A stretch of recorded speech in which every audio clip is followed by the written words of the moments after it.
Muy buen día, profe Marianelva, espero se encuentre muy bien. A continuación vamos a hacer la presentación de nuestro organizador gráfico. Junto con mi compañera Andrea Villamil y mi persona, Néstor Barrera, escogimos el tema sobre caracterización de los números enteros. Muy buenos días. Vamos a iniciar con una breve descripción de los números enteros.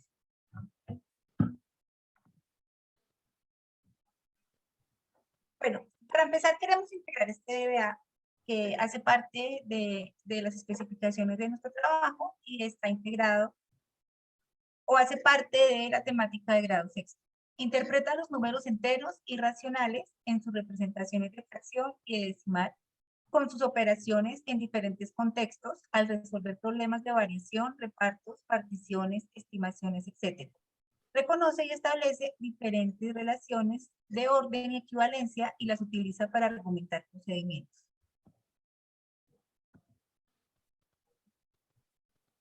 Bueno, básicamente, queremos con este ejemplo saber cómo están nuestros niños con respecto a los números naturales. Aquí ya empezamos a darles un ejemplo de que trabajamos números positivos, números negativos, y si ellos pueden analizar con la información que tienen hasta el momento, qué resultado podemos hallar al respecto.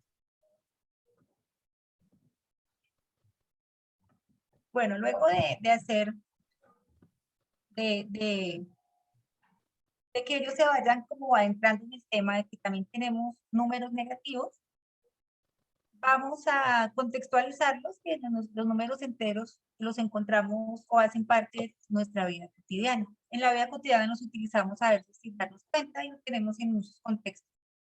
En la vida cotidiana hay situaciones en las que los números naturales no son suficientes. Por ejemplo, si tienes 100 pesos y debes 150, ¿de cuánto dispones? Mira a la izquierda distintas situaciones en las que se necesitan números enteros. Entonces acá podemos ver 4 ejemplos. Por lo menos acá si nosotros tenemos dinero, si debemos algo, si compramos algo y si nos hace falta, entonces, ¿cuánto estamos debiendo? Tenemos acá la temperatura y bajan los grados, bajo cero. Entonces aquí ya también estamos utilizando los números negativos. Estamos nadando de pronto en la profundidad del mar o vemos, por lo menos como este ejemplo, que tenemos un barco, entonces, ¿a cuántos metros está el barco? Entonces, vamos bajando la profundidad, utilizamos negativos. Acá en el ascensor, también vemos que lo podemos utilizar, que los estamos utilizando en nuestra vida cotidiana, pero no, de pronto no le damos como el uso que debemos darle, porque no los conocemos. Entonces, ¿qué queremos con este ejemplo? Que nuestros niños de sexto empiecen a trabajar con nuestros números enteros, que sepan la diferencia que tenemos números positivos y que tenemos números negativos y que los estamos utilizando.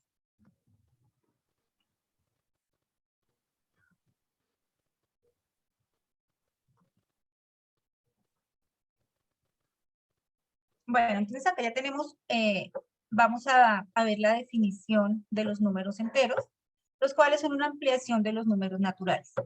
Aquí tenemos que un número entero es cualquier elemento de un conjunto formado por los números naturales, sus opuestos, versiones negativas de los números y el cero.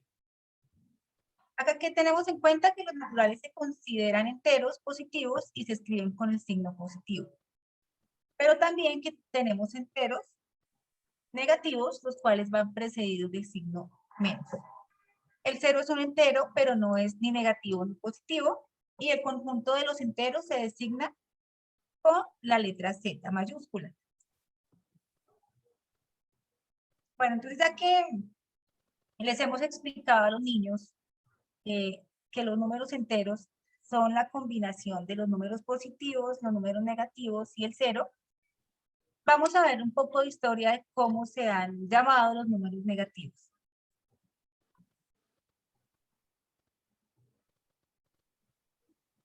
A estos números se les ha denominado números ficticios, absurdos, raíces falsas y números deudos.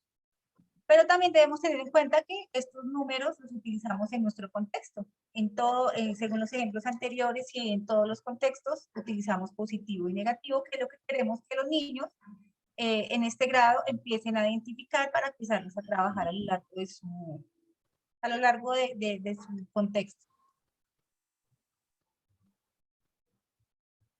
Bueno, acá tenemos un video donde nos cuenta la breve historia de los números enteros para que los niños se contextualicen más y lo entiendan mejor.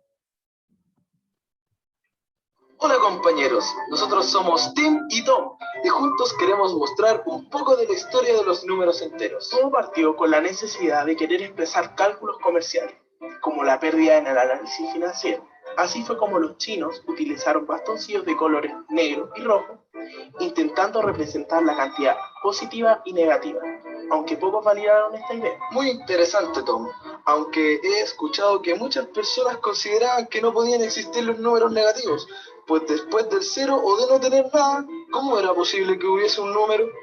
Ellos están tan equivocados como los que creían que la Tierra era cuadrada. Sin embargo, en el siglo XII, los árabes aceptaron el manejo práctico de la representación negativa. Desde ahí en adelante, el uso de los números enteros fue cada vez más aceptado y entendido como lo opuesto a lo positivo. Es así como tú puedes ver la presencia de números negativos representados por una recta numérica, en forma vertical u horizontal.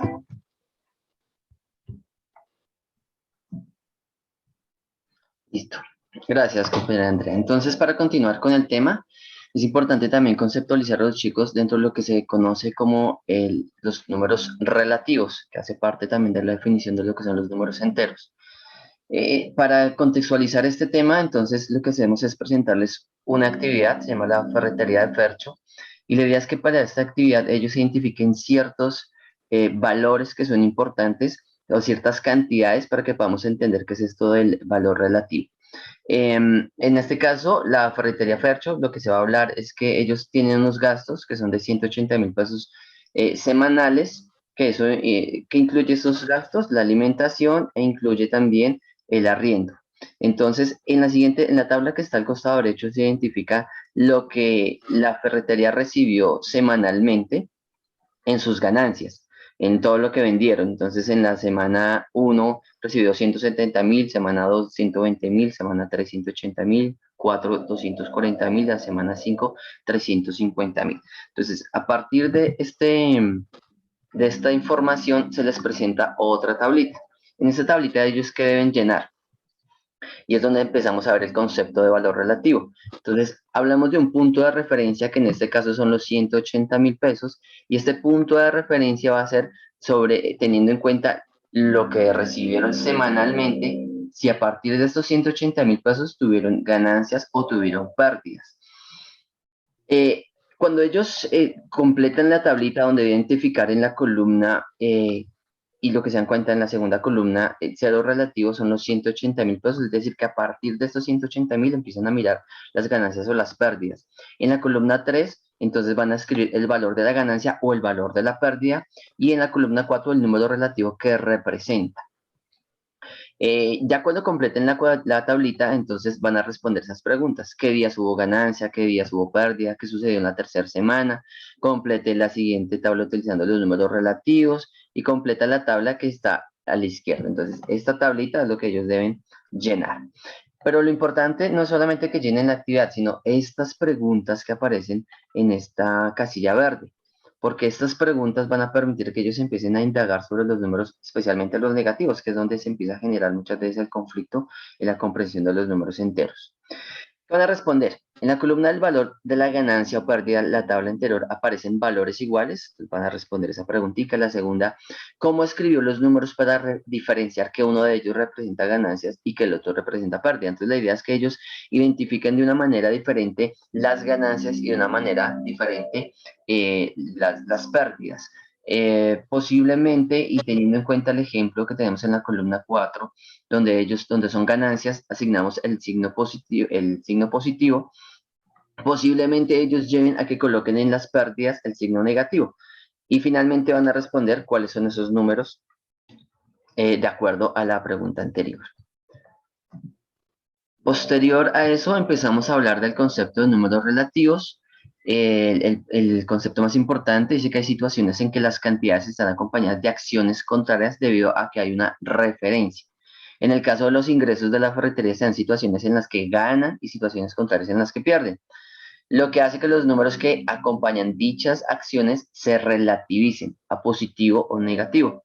Estos números se les conoce como números relativos. Entonces, porque empezamos a hablar de esa relatividad, porque no necesariamente 100.000 o 200.000 son positivos o negativos, es de acuerdo al contexto que estamos hablando y es la importancia de empezar a que los chicos entiendan el concepto de los números a partir de este concepto de los números relativos, porque depende de la situación que se esté hablando. Otro concepto que hablamos de los números relativos es que estos son los números con signos, ya sabemos cuáles dos, positivo y negativo. El positivo se asocia con ciertas expresiones, que es bueno que los chicos las vayan identificando de una vez, como cuáles expresiones: sobran, después de, más que, a la derecha, por encima de, ganancias, etcétera. Obviamente el signo negativo también tiene algunas palabras importantes que la identifiquen, como cuáles palabras: faltan, antes de, menos que, a la izquierda, por debajo de, deudas, pérdidas, etcétera. Y por último, lo que hacemos es representar estos números relativos, positivos y negativos, dentro de la recta numérica. Y acá hablamos de la importancia de identificar que no es para los números enteros, el valor del punto de referencia es el 0. Siempre va a ser nuestro punto de referencia. A partir del 0 es que empezamos a identificar a la derecha los números positivos, los enteros positivos, y a la izquierda identificamos los números negativos. Eso es todo. Muchísimas gracias. Un feliz día.